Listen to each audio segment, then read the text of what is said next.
নমস্কার বন্ধুরা, কেমন আছো তোমরা সবাই? আজ আমি ফার্স্ট টাইম নিজের হাতে তাল ছাঁচছি, তাও আবার গোটা তালটাকে নিজের হাতে ছাড়িয়ে। আজকে হবে আমাদের বাড়ি তালের বড়া।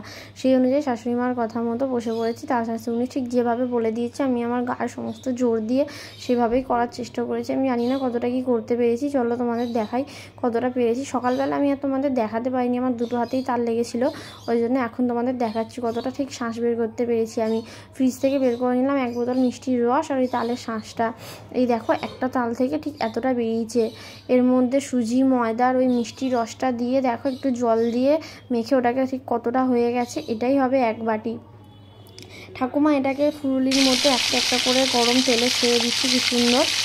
এপিট ওপিট করে ওটাকে ভেজে লাল লাল করে ভেজে নিলেই হয়ে যাবে তালের বড়া। কিন্তু আমার এই গরম গরম তালের বড়াটা খেতে একদমই ভালো লাগে না। অনেকে খায় কিন্তু আমার ভালো লাগে না। আমার ওই ঠান্ডা ঠান্ডা যেটা বাসি হয়ে যায়, হয়তো অনেকদিন স্টোর করে খাওয়া যায়, আমার ওটাই ভালো লাগে। এই গরমটা খেলে আমার একটা থেকে দুটো বেশি খেলেই গা গোলায়, ওই জন্য আমি গরমটা বেশি খেতে পারি না। কিন্তু এটার গন্ধটা না মারাত্মক বেরিয়েছিল, তোমাদের সাথে যদি শেয়ার করতে পারতাম গন্ধটা খুব সুন্দর, তালের বড়ার গন্ধটা খুব সুন্দর বেরিয়েছিল। তোমাদের সাথে কথা বলতে বলতে ঠাকুমা এখানে কড়াই আরও একবার দিয়ে ভেজে নিচ্ছে একটা একটা করে। তোমরা কারা কারা তালের বড়া খেতে ভালোবাসো আমাকে অবশ্যই কমেন্টে জানিও। আর ভিডিওটা যদি ভালো লাগে লাইক, শেয়ার অ্যান্ড সাবস্ক্রাইব করে দিও। টাটা, দেখা হবে নেক্সট ব্লগে।